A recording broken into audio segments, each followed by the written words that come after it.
Leitura diária. Livro de Números, capítulo 21.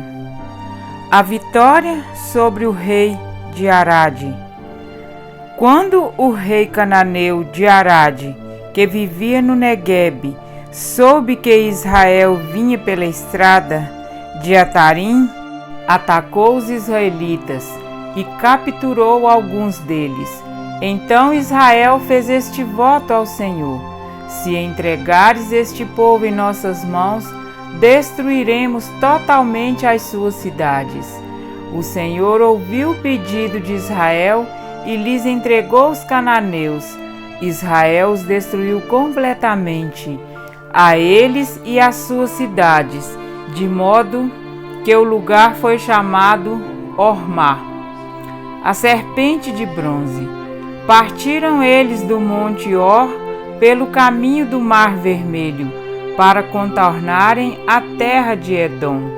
Mas o povo ficou impaciente no caminho e falou contra Deus e contra Moisés, dizendo: por que vocês nos tiraram do Egito para morrermos no deserto? Não há pão, não há água, e nós detestamos dessa comida miserável. Então o Senhor enviou serpentes venenosas que morderam o povo, e muitos morreram. O povo foi a Moisés e disse: pecamos quando falamos contra o Senhor e contra você. Ore pedindo ao Senhor que tire as serpentes do meio de nós. E Moisés orou pelo povo. O Senhor disse a Moisés: faça uma serpente e coloque-a no alto de um poste. Quem for mordido e olhar para ela viverá. Moisés fez então uma serpente de bronze e a colocou num poste. Quando alguém era mordido por uma serpente e olhava para a serpente de bronze, permanecia vivo. A viagem para Moabe. Os israelitas partiram e acamparam em Obote. Depois partiram de Obote e acamparam em Ije-Abarim, no deserto defronte de Moabe, ao leste. Dali partiram e acamparam no vale de Zered. Partiram dali e acamparam do outro lado do Armon, que fica no deserto que se estende até o território amorreu. O Armon é a fronteira de Moabe, entre Moabe e os amorreus. É por isso que se diz no livro das guerras do Senhor: Vaibe em Sufá, e os vales o Armon, e as ravinas dos vales, que se estendem até a cidade de Ar, e chegam até a fronteira de Moabe. De lá prosseguiram até Beer, o poço onde o Senhor disse a Moisés: reúna o povo, e eu lhe darei água. Então Israel cantou esta canção: brote água, ó poço, cantem a seu respeito, a respeito do poço que os líderes cavaram, que os nobres abriram com cetros e cajados. Então saíram do deserto para Mataná, de Mataná para Naaliel, de Naaliel para Bamote, e de Bamote para o vale de Moabe, onde o topo do Pisga defronta com o deserto de Gessimon. Vitória sobre Seom e Og. Israel enviou mensageiros para dizer a Seom, rei dos amorreus: deixa-nos atravessar a tua terra. Não entraremos em nenhuma plantação, em nenhuma vinha, nem beberemos água de poço algum. Passaremos pela estrada do rei até que tenhamos atravessado o teu território. Seom, porém, não deixou Israel atravessar o seu território. Convocou todo o seu exército e atacou Israel no deserto. Quando chegou a Jaza, lutou contra Israel. Porém, Israel destruiu com a espada e tomou-lhes as terras desde o Armon até o Jaboque, até o território dos amonitas, pois Jazar estava na fronteira dos amonitas. Israel capturou todas as cidades dos amorreus e as ocupou, inclusive Esbom e todos os seus povoados. Esbom era a cidade de Sion, rei dos amorreus, que havia lutado contra o antigo rei de Moabe, tendo tomado todas as suas terras até o Armon. É por isso que os poetas dizem: venham a Esbom, seja ela reconstruída, seja restaurada a cidade de Seom. Fogo saiu de Esbom, uma chama da cidade de Seom consumiu Ar de Moabe. Os senhores do alto Armon, ai de você, Moabe, você está destruído, ó povo de Camos. Ele fez de seus filhos fugitivos e de suas filhas prisioneiras de Seom, rei dos amorreus. Mas nós os derrotamos. Esbom está construída por todo o caminho até Dibom. Nós os arrasamos até Nofã e até Medeba. Assim Israel habitou na terra dos amorreus. Moisés enviou espiões a Jazar, e os israelitas tomaram os povoados ao redor e expulsaram os amorreus que ali estavam. Depois voltaram e subiram pelo caminho de Bazã, e Og, rei de Bazã, com todo o seu exército, marchou para enfrentá-los em Edirei.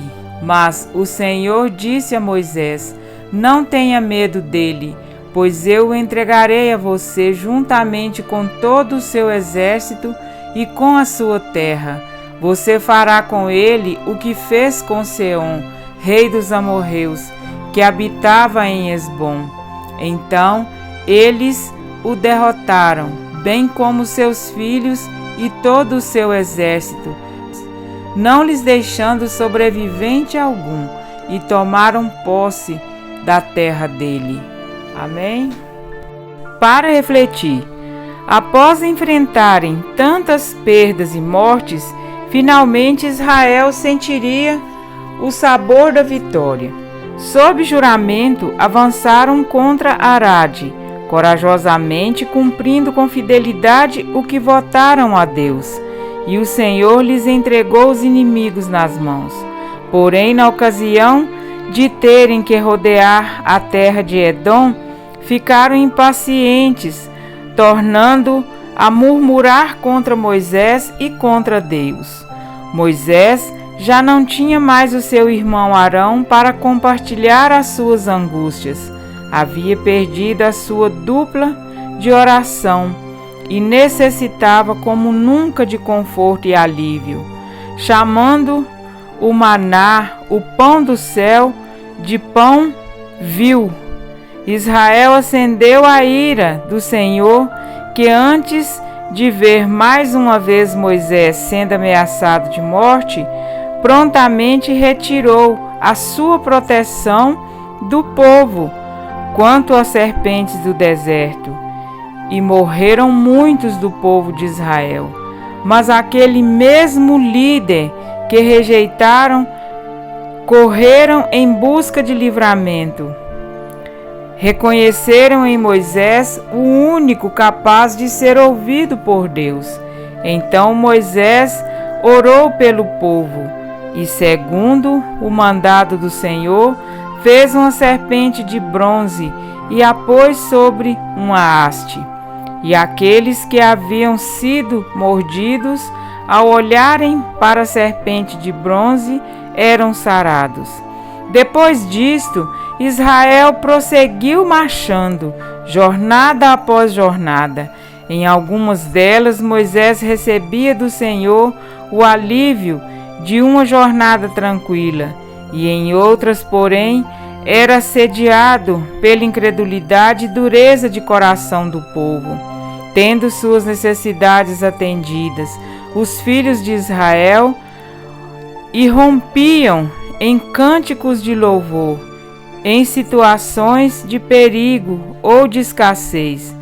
Tornavam a murmurar, mesmo as constantes vitórias sobre os reinos inimigos não eram suficientes para assegurar-lhes de que a verdadeira felicidade está em fazer a vontade de Deus, independente da circunstância.